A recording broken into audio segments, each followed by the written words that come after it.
Aaron Blake woke to the sound of a low humming. It was not the kind of sound he was used to. On the mining station, machines always made loud clanks, clicks, or the sharp hiss of steam vents. This sound was softer, more controlled, almost alive. His head ached. His body felt heavy, like it was filled with sand. Slowly, his eyes opened. Above him was not the metal ceiling of his crew quarters. Instead, he saw smooth white walls that curved like the inside of a shell. Strange green lights pulsed along the ceiling, moving like flowing rivers of light. He realized he was lying on something soft, almost like a gel bed. He blinked hard, his memory racing back. The last thing he remembered was the accident. He had been inside one of the lower tunnels of the mining station, fixing a cracked plasma pipe. His partner shouted a warning. Then came the flash, heat, fire, and then nothing. He thought he had died, but now he was awake. Aaron tried to sit up, but pain shot through his side. He groaned and let himself fall back onto the soft bed. That was when he noticed movement. At the far side of the room, bent over his toolkit, was someone, or rather something.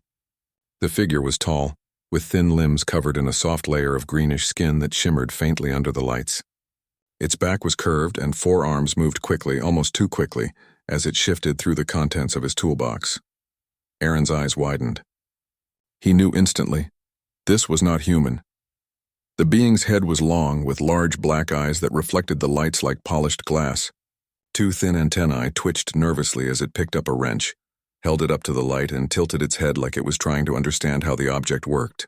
Then it put the wrench down and picked up a screwdriver, running one long finger across the grooves. Aaron's heart pounded. He had seen aliens before, but only from a distance. Miners like him rarely got close to them. This one, however, was right here, in what looked like an alien infirmary, digging through his personal tools. He swallowed and tried to speak. His throat was dry, his voice cracked. "Hey, what are you doing?"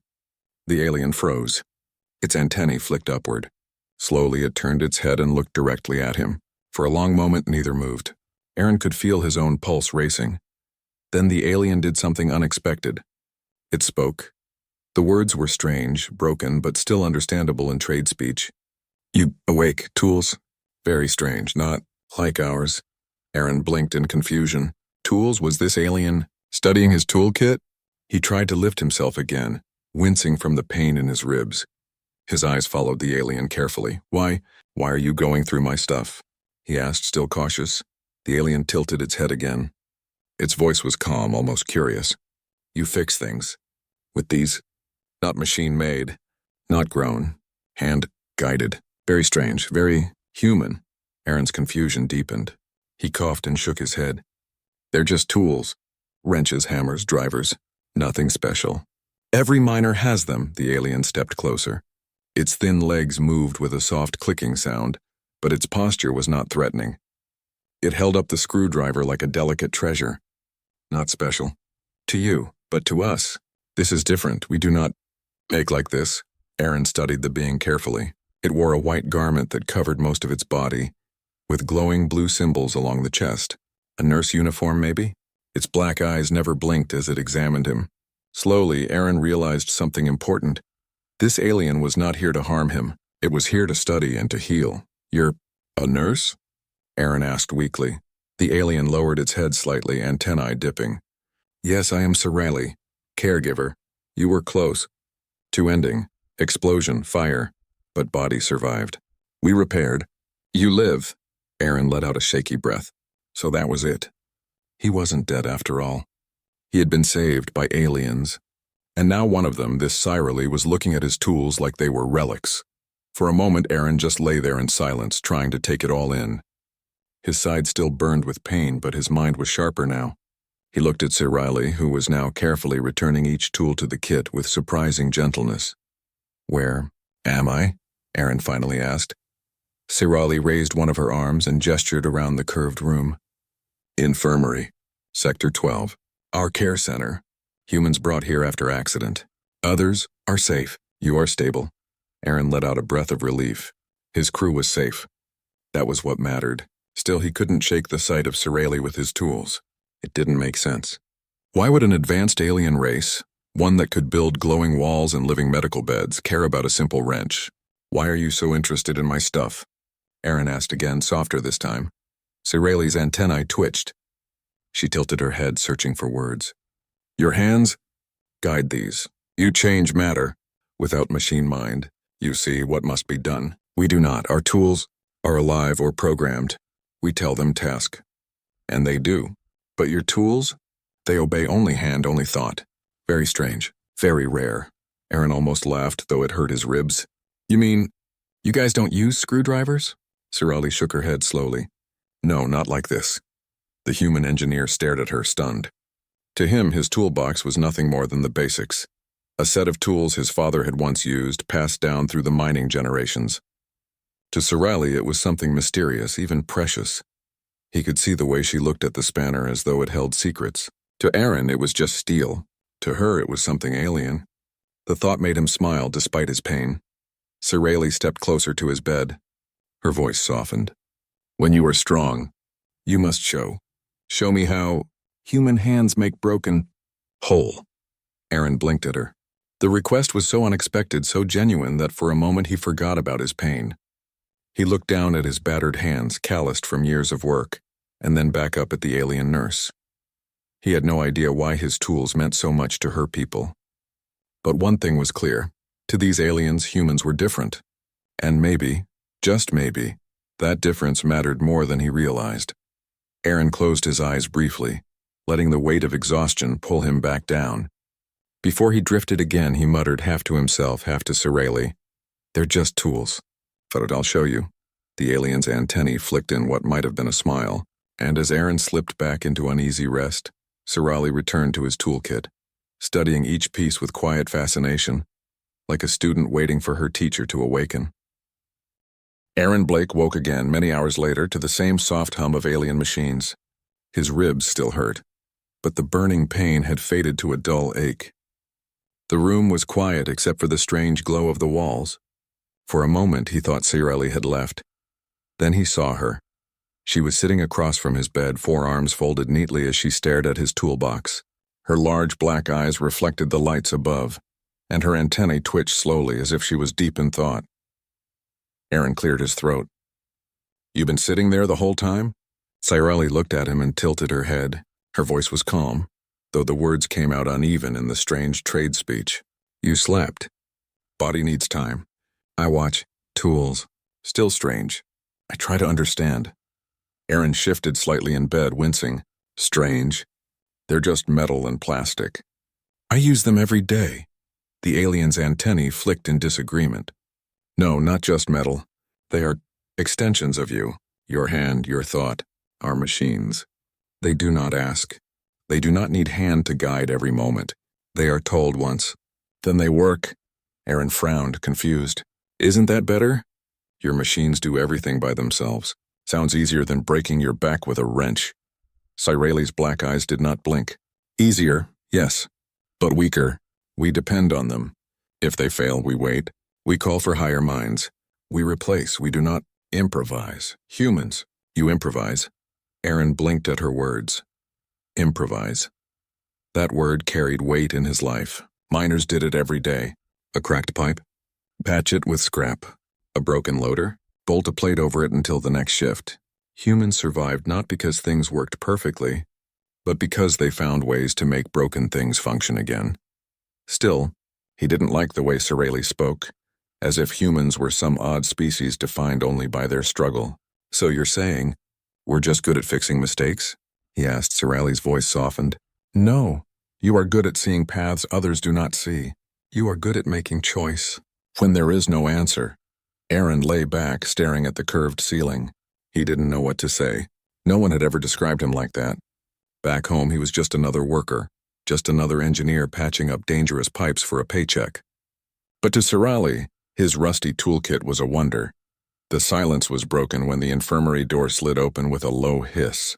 Two aliens entered, wearing the same glowing uniforms as Cirelli. Their bodies were slimmer, their eyes sharper. One carried a thin tablet of living light. They spoke quickly in their own tongue, clicking sounds mixed with soft hums. Aaron couldn't understand, but Cirelli answered them.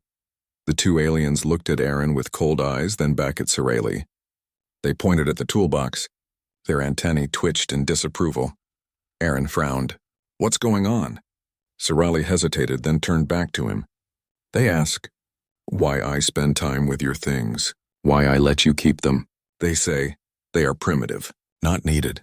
Aaron felt irritation rising. Primitive? Those things kept me alive my whole career. Without them, the station would have fallen apart long ago. The other aliens seemed to sense his tone even without perfect translation. One of them stepped forward and spoke directly in trade speech. Its voice was smoother, colder than Sirali's. Human tools. Dangerous, sharp, break protocol. They should be destroyed. We do not allow primitive devices in care center. Aaron's eyes widened. Destroyed, no way. That's my gear! He struggled to sit up despite the pain. You can't just take it. The alien's black eyes narrowed. It is not needed. We heal with living matter. We fix with growth and code. Your metal is nothing. Before Aaron could argue, Sirali stepped between them. She raised her forearms protectively, blocking their view of the toolbox. Her antennae twitched sharply in defiance. No, these are his. They are part of his work. He needs them. I will not allow their loss. The two aliens exchanged quick, irritated clicks. One made a gesture toward Sirali, then toward Aaron as if accusing her of wasting time. Finally, they turned and left the room, the door sliding shut behind them. Aaron stared at Sirali, stunned. You stood up for me. Sirali lowered her arms and looked at him with steady eyes. Yes, they do not understand. But I see value, I see possibility. Aaron leaned back, breathing hard from the effort. Thanks, if they had destroyed those tools, I don't know what I'd do. Sirali tilted her head again, voice soft. Why do you cling to them?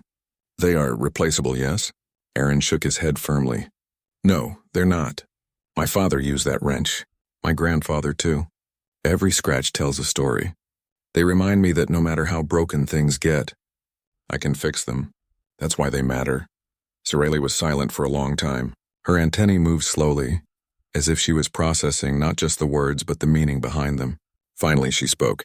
Strange, to us. Tools are not memory. They are just function. But to you, they are history. Aaron nodded weakly. Yeah, they're part of who I am. Sirali seemed to grow more thoughtful. She crouched beside his bed, her large eyes close to his face. You are fragile, body weak. But inside, strong. These others do not see it.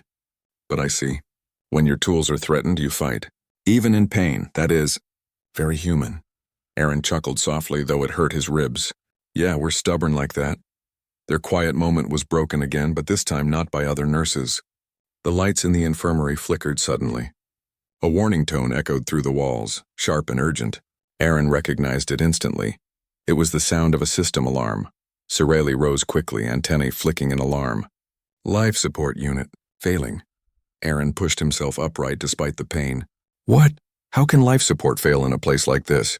Sirali moved to a glowing panel on the wall, tapping it with two of her hands. Strange symbols flickered, and she hissed in frustration. The biosystem? Not healing. It is damaged. It cannot adjust. Patients in other chambers will not breathe. Aaron's heart pounded. He had seen this before on the mining station. Life support failure was no joke. And if their advanced biotech couldn't handle it, that meant they were in real trouble. He looked at Sirali, then at his toolbox. His chest hurt. His body screamed for rest, but his mind sharpened like steel. Let me help. Sirali turned, shocked. You are injured. You cannot. Aaron cut her off. I've done this 100 times before.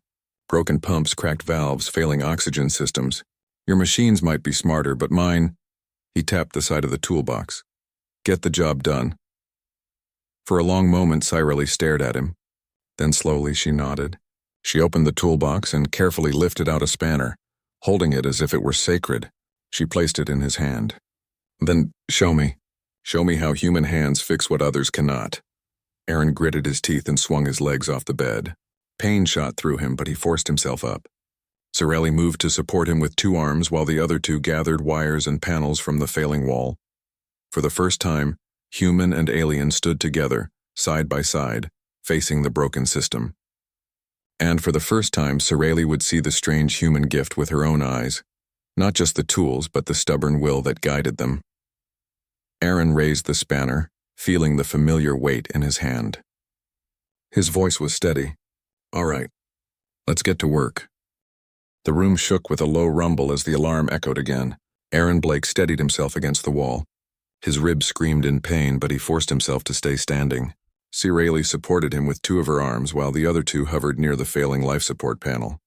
The glowing surface of the wall pulsed in red patterns, alien symbols flowing across it like streams of fire. Scifi's antennae twitched as she tried to make sense of the data. "It is worse than I thought," she said in her broken trade speech. "The biosystem is not growing back. It is dying." Aaron frowned, trying to think. "You mean your machines repair themselves, right? Like living plants?" "Yes," Scifi answered quickly. "They heal when damaged. But this is different. The system core infected. It cannot heal." Aaron let out a long breath. It reminded him of a cracked pump back on the mining station, a system that was supposed to be self-regulating, but sometimes the cracks spread faster than the auto-sealant could patch them.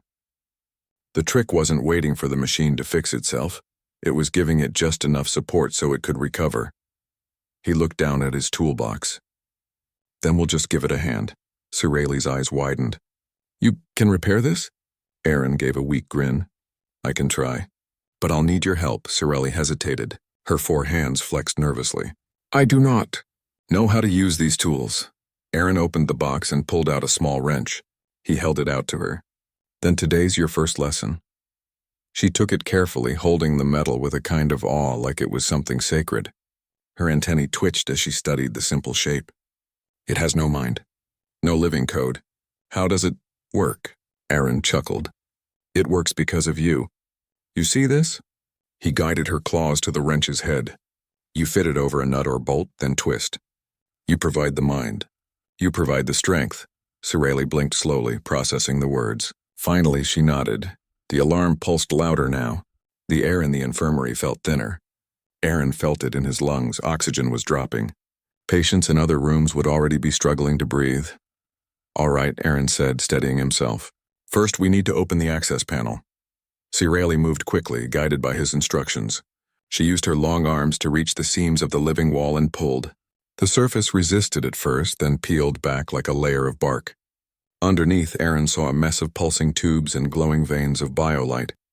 Some of the tubes were blackened, shriveled as if burned. Others leaked a strange green fluid that hissed as it dripped. Aaron frowned. "Looks like a coolant leak. If the core overheats, the whole system will shut down." Scifi looked at him anxiously. "Can you fix it?" He coughed and nodded. "Yeah, but we'll need to improvise. Hand me that clamp." She searched through the toolbox, fumbling with the strange objects until she found the clamp. She handed it over with 2 hands. Aaron adjusted it and leaned into the open panel, biting back the pain from his ribs. His fingers worked quickly, tightening the leaking tube. The green liquid sprayed across his hands, stinging his skin. He winced but kept working. Scifi made a worried sound, but he shook his head. "It's fine. Just hold the light steady." She obeyed, holding a small glowing orb above his work area. Her black eyes never blinked, watching every move he made. Finally, Aaron tightened the clamp into place. The leak slowed, then stopped. The pulsing tube steadied, glowing brighter. He let out a long breath of relief. "That should buy us some time." Scifi tilted her head. "Time for what?" Aaron wiped his hands on his uniform. "To reroute the power. The infected core isn't responding, but if we bypass it, the system can stabilize." Scifi hesitated. "Bypass, replace the mind?" Aaron shook his head. "Not replace, just trick it into thinking it's fixed." Her antennae twitched. "You lie. To machine?" He smiled faintly. "Sometimes that's the only way." With Scifi's help, Aaron traced the glowing veins of the system, searching for a secondary line. Finally, he found a cluster of smaller tubes leading away from the core. They looked weak but still alive. "This is it," he said. "We'll hook the secondary line into the main pump. It won't be perfect, but it'll keep the air flowing." Scifi handed him a screwdriver. Her claws trembled as she watched him strip wires and jam the connections into place. Sparks flew and the room filled with the sharp smell of burnt metal. Scifi flinched but stayed close. Aaron tightened the last bolt and leaned back, panting. "All right. Let's see if it works." For a moment, nothing happened. The alarm kept blaring, the red glow pulsing across the walls. Scifi's antenna twitched in distress. Then slowly the red faded. The tubes pulsed brighter, steady streams of green light flowing through them. The hum of the life support system deepened, stronger now. The alarm cut off. The air grew richer, cooler. Aaron took a deep breath and smiled. There we go. Oxygen's back. Sireli stared at the repaired panel in silence. Then she looked at Aaron, her black eyes wide with something like awe. You saved them. With this? She held up the wrench again. And your hands. Aaron lowered himself back onto the bed, exhausted. I didn't save anyone. Not alone. You helped. Sireli shook her head slowly. I held light. You saw a path. You made choice, that is. Human. Aaron smiled faintly. Well, humans have been fixing broken things for as long as we've been alive. It's what we do. Sireli placed the wrench back in the toolbox with great care. Her voice was soft, almost reverent. I will remember this. Others must see it too, Aaron frowned. Others? Before Sireli could answer, the infirmary door slid open again. The two alien doctors from before entered, their antennae twitching angrily. They looked at the repaired panel, then at Aaron, then at Sireli. Their voices clicked and hummed rapidly in their own language. Aaron couldn't understand, but their tone was clear. They were accusing. Sireli stood tall, blocking their path to Aaron. Her voice was sharp, her trade speech more confident than before. He fixed what you could not. He saved lives. You will not take his tools. The two aliens paused, taken aback by her defiance. One hissed something sharp, then pointed at Aaron. Aaron clenched his fists, ready to defend himself if needed. But Sireli's voice rose again, firm and clear. You depend too much on living code. You forget. There are other ways. The human way. The room was tense. The two aliens glared, but finally they turned and left, muttering in frustration. The door slid shut, leaving silence behind.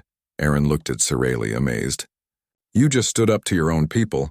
For me. She turned her eyes back to him. Not for you. For truth. They must see what I see. That humans are more than fragile bodies. You carry strength we do not understand, but I will make them see. Aaron felt a strange warmth in his chest, one that had nothing to do with his injuries. For the first time since the accident, he felt like he wasn't just surviving. He was being recognized. He leaned back, closing his eyes. Well, if you want them to see, we'll have to keep showing them. Sireli's antennae flicked in what might have been a smile. Yes, and I will learn. You will teach. Together. As Aaron drifted into exhausted sleep, Sireli sat beside him, one hand resting on the toolbox. For her, it was no longer just a box of primitive metal. It was a symbol, a reminder that sometimes the simplest tools guided by human hands could do what no living machine ever could. Aaron Blake woke slowly, his body stiff but stronger than the day before.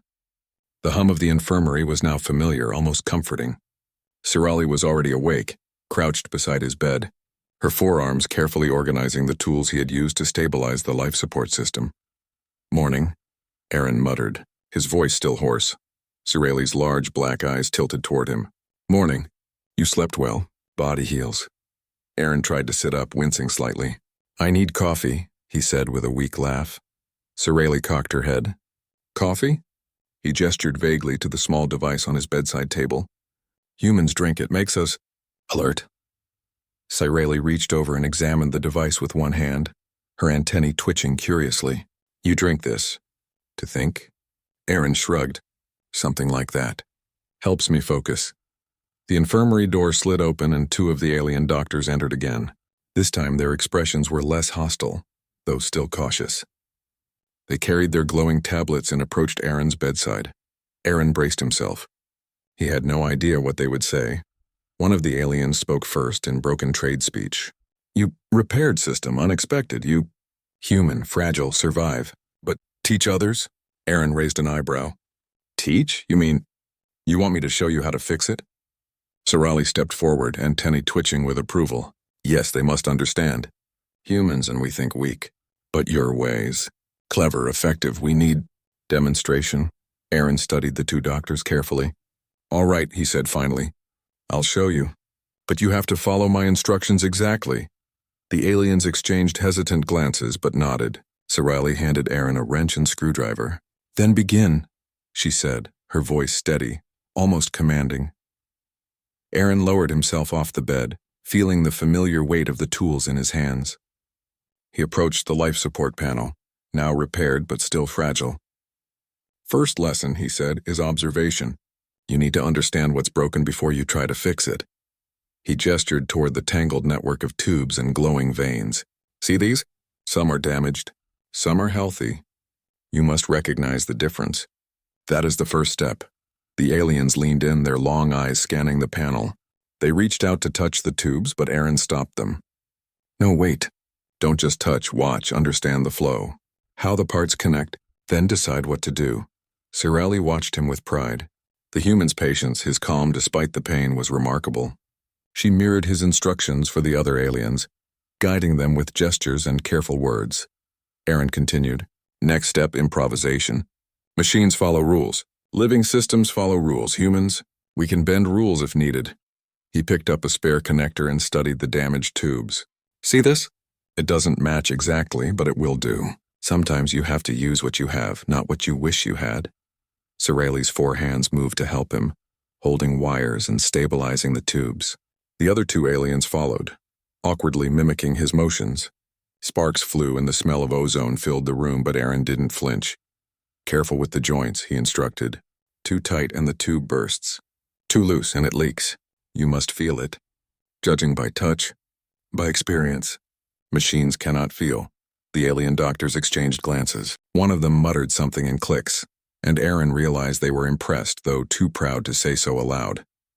Minutes passed, filled with the hum of activity and the occasional hiss of the healing tubes. Aaron moved with efficiency, each turn of the wrench deliberate. Scifi mirrored every move, her antennae flicking as she absorbed each instruction. The other 2 aliens began to follow, slower but steadily. Finally, Aaron tightened the last connection. The green light of the tubes pulsed steadily. The system hummed smoothly, stronger than before. Aaron wiped his hands on a cloth, exhausted but satisfied. There, that's how you improvise. That's how humans solve problems when machines fail. The 2 alien doctors stared at him in silence. Their antennae twitched rapidly. Then one spoke, his voice low, reverent. You humans, you see solutions. Where our code fails, you thrive. Scifi's black eyes sparkled. Exactly. That is why humans survive. That is why your ways must be learned, Aaron smiled faintly. You think this is impressive? You should see the tunnels back on the station. Broken loaders, cracked pipes, failing pumps. We do this every day, humans. We adapt. One of the alien doctors tilted his head. Adaptation. Human trait, rare, valuable. Aaron nodded. Yes, valuable and dangerous if ignored. Machines are predictable. Humans, unpredictable. And sometimes, unpredictable is what saves lives. Scifi reached out, her hand resting on Aaron's arm. They understand now. You have shown them. Aaron shook his head. No, they've seen it. But they have to practice it. Understanding is not enough. You must do it yourself. For the next several hours, Aaron guided Scifi and the 2 alien doctors through hands-on practice.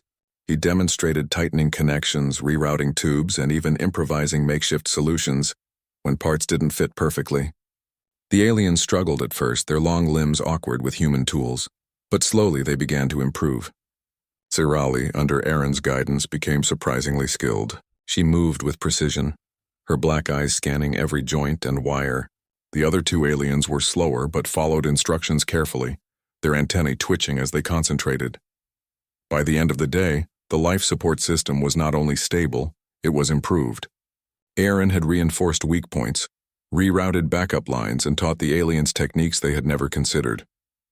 Scifi stepped back, her antennae flicking in delight. See, this is human skill. Not magic, not code. Hands, mind, will. Together. Aaron leaned against the wall, finally allowing himself to rest. He looked at Scifi and the others. You see now, human hands can do things machines cannot. Sometimes creativity beats perfection. The 2 alien doctors remained silent, but their posture had changed. They no longer looked cold or dismissive. They looked respectful. One finally spoke, his voice softer than before. You saved lives. You taught us. Perhaps humans have value beyond what we imagined. Aaron smiled faintly. We've always had value. You just have to notice it. Scifi moved closer to him. And now I notice. Others will notice too. Human hands. Human mind. Clever, strong. Fragile body. But indomitable spirit. Aaron chuckled softly. You're starting to sound like a poet. Scifi's antennae twitched in what he guessed was amusement. Perhaps. But poetry captures truth. Truth Humans are more than we see. Aaron closed his eyes briefly, letting exhaustion wash over him. He thought of his crew, his tools, and the countless repairs he had made in tunnels and stations across the galaxy. Every bolt, every welded pipe, every improvised fix had led him to this moment, teaching aliens to value human ingenuity. When he opened his eyes again, Scifi was smiling, her 4 hands folded neatly in front of her. The 2 alien doctors watched him with new respect. Aaron realized something. This was more than just teaching repair skills. This was the first step in showing the galaxy that humans were remarkable, not just for their machines, not just for their bodies, but for their minds, their hands, and the stubborn determination that refused to give up even when everything else failed. And as he looked at Scifi, at the curious, eager eyes of the alien doctors, Aaron knew one thing with certainty. Humanity had survived countless dangers before, and now, here in the far reaches of space, they were finally beginning to be understood for the first time. It was a breakthrough, not just of machines and tools, but of perception, respect, and the quiet recognition that humans were not weak. They were extraordinary. Aaron Blake woke to a quiet room. The soft hum of the alien infirmary was familiar now, almost comforting. Scifi was already awake, crouched near the toolbox, organizing the small wrenches and screwdrivers with delicate care. "Morning," Aaron said, his voice still hoarse. Scifi's black eyes turned toward him, antennae twitching. "Morning. You sleep well? Body heals." Aaron stretched slightly, feeling the soreness in his ribs. "I need coffee," he muttered, managing a faint smile. Scifi tilted her head curiously. "Coffee? Makes humans strong?" Aaron chuckled softly. "No, it just makes me feel alert." Before they could speak further, the infirmary doors slid open with a hiss. A group of aliens entered this time, more than Aaron had seen before. They wore the same glowing uniforms as Scifi, but their posture was more formal, their expressions sharp. They carried tablets of living light and their antennae twitched in unison. Aaron's heart skipped a beat. These weren't just nurses or technicians, they were officials, overseers, scientists. The same beings who had doubted him yesterday now stood before him in full authority. Scifi moved beside him, her presence protective. "They wish to witness human skill, human ingenuity," Aaron nodded slowly. He had been ready for confrontation before. Now he realized this was something different. This was recognition, or at least the first step toward it. One of the officials stepped forward, speaking in slow, deliberate trade speech. "Human repaired system, others could not. We witnessed. You may demonstrate further abilities." Aaron swallowed hard. His mind raced. This was more than teaching repair techniques. This was an opportunity to show the value of humanity. He glanced at Scifi. She nodded gently. "All right," he said, wincing slightly as he stood. "I'll show you what humans can do." He approached the main control panel of the infirmary, which still had minor malfunctions after the earlier repairs. Sparks flickered from a corner and a few tubes pulsed unevenly. Aaron gestured toward the panel. "These tubes are living circuits. Most species rely only on code or biogrowth to fix them. Humans, we use hands and mind together." The officials leaned in, their black eyes wide, antennae twitching. Scifi handed Aaron a wrench and screwdriver. "Then begin," she said softly. Aaron moved carefully. He explained the repairs as he worked, demonstrating each step with patience. He showed them how to bypass the infected circuits, how to reroute power safely, and how to stabilize the system using minimal tools. His hands moved quickly, efficiently, yet with care. Scifi mirrored his motions, guiding the officials' hands. At first, they struggled with the tools, their long limbs awkward and unpracticed. But under Aaron's instruction, they began to follow his example, learning the subtle pressure and precise movements required to handle human tools. Aaron spoke as he worked. "See, this requires observation. You must know what is broken, what can be saved, and how to make the most of what you have. Machines and code are precise, but life is unpredictable. You must adapt." The officials worked cautiously, following every instruction. Sparks flew and the smell of burnt metal filled the room, but Aaron didn't flinch. He guided each movement, demonstrating the improvisation that humans relied upon in countless dangerous situations. Finally, after what felt like hours, the system stabilized.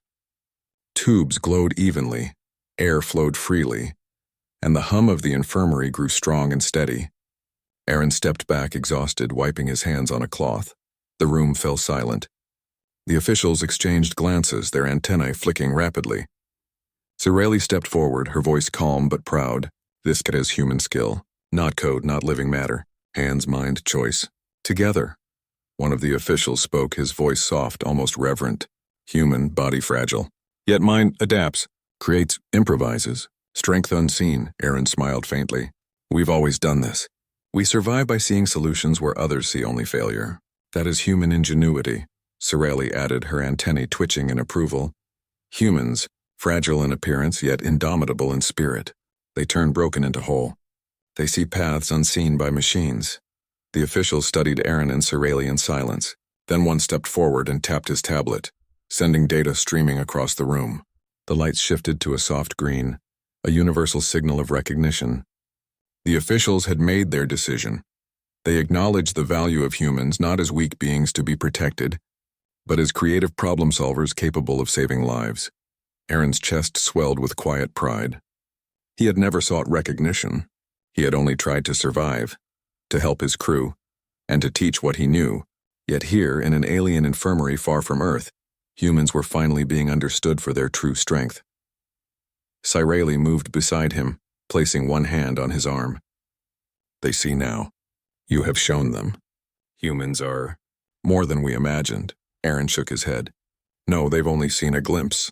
But it's a start. One repair, one demonstration. It's enough to open their minds.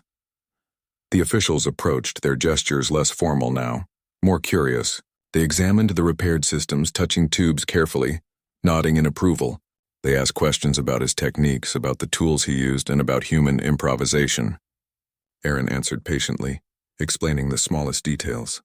The importance of observation, the value of intuition.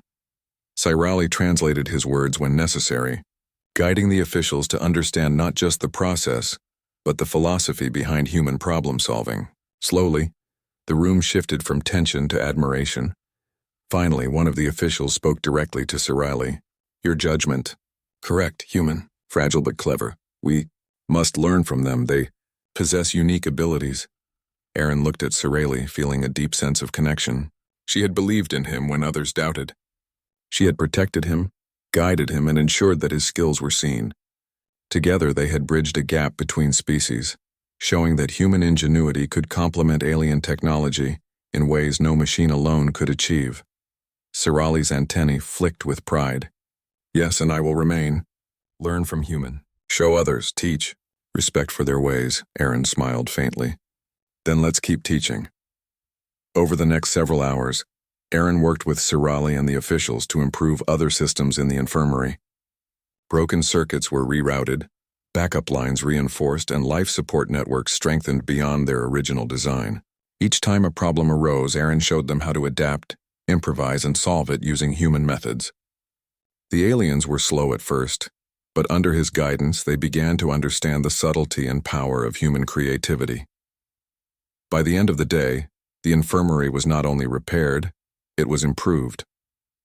Systems that had once failed repeatedly now ran efficiently, thanks to Aaron's human intuition combined with Scifi's careful translation and support. The officials gathered around, their antennae flicking slowly. One stepped forward, his voice formal but tinged with respect. Human skills exceptional. We underestimated, now understand humans, valuable beyond what we imagined. Aaron felt a surge of pride. This was more than recognition of one repair. This was acknowledgement that humans, despite fragile bodies and simple tools, possessed ingenuity, creativity, and the ability to adapt in ways no other species could replicate. Scifi moved closer, her eyes bright. You have shown humans are not weak. They survive, create, and inspire. Others will learn. You changed perception of entire species. Aaron laughed softly, rubbing his sore ribs. Well, we've always been good at that. Surviving, adapting, finding ways to fix the unfixable. I just never thought aliens would notice. Scifi's antennae twitched in what he guessed was a smile. They notice now, because of you. Your hands, your mind on your will. They are human. Aaron looked around the room at the glowing panels, the repaired systems, and the group of once doubtful aliens now nodding in understanding. He realized that this moment was bigger than just saving a life support system. It was about humanity being seen, truly understood, and respected for their unique strengths. He thought of Earth, of his father and grandfather, of the countless human engineers and miners who had survived against impossible odds with nothing but their hands, minds, and determination. And now, in this alien infirmary, humanity's value was finally recognized on a galactic scale. Aaron sat back, exhausted but content. Cirelli placed one hand over his, resting it lightly on the toolbox. This, only beginning. You, humans will teach. Others will watch. You, change minds. Aaron nodded, smiling faintly. Then let's make sure they learn. Humanity has a lot to show. The room was quiet for a moment, filled with the hum of repaired systems and the gentle glow of the alien lights. Aaron closed his eyes, feeling the weight of the day's work, the pain in his body and the satisfaction in his heart. Humans had survived countless dangers on Earth. Now, they had survived and thrived far from home, proving their ingenuity, their adaptability, and their indomitable spirit. And for the first time, he understood that the galaxy would never see humans the same way again. Humans were not just survivors. They were creators, problem solvers, innovators, and above all, they were extraordinary. Aaron opened his eyes and glanced at Cirelli. Ready for the next challenge? She tilted her head, antennae flicking with determination. Always, together we show, humanity is not weak. Humanity is remarkable.